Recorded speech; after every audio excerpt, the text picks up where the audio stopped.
Дорогие друзья, сегодня очень памятная дата.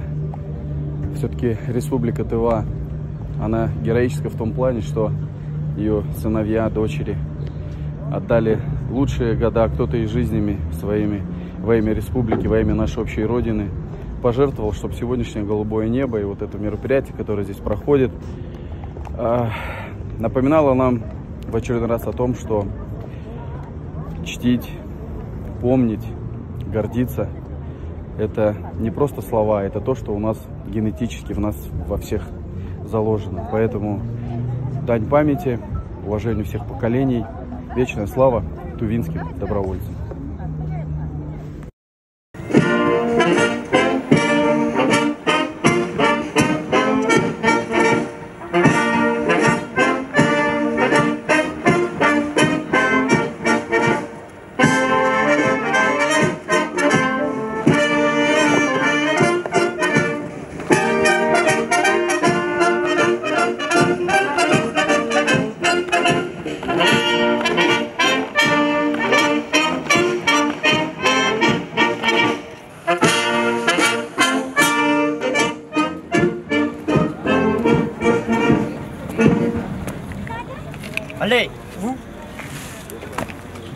Дорогие земляки, для тувинского народа война Советского Союза с фашистской Германией стала такой же священной борьбой с нацизмом, как и для всех народов России.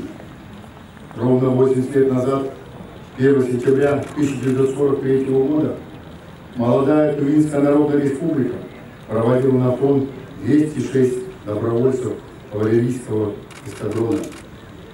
Наши деды и прадеды были очень смелыми людьми, прекрасными наездниками, стрелками и отважными воинами. Их подвиги при освобождении Украины вписаны в героическую летопись Великой Победы. Мужество и самоотверженность тувинских добровольцев стали для нас великим уроком истории.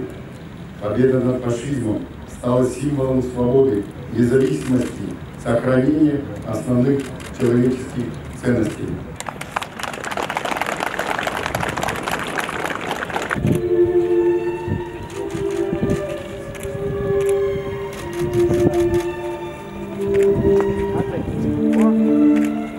Прямо.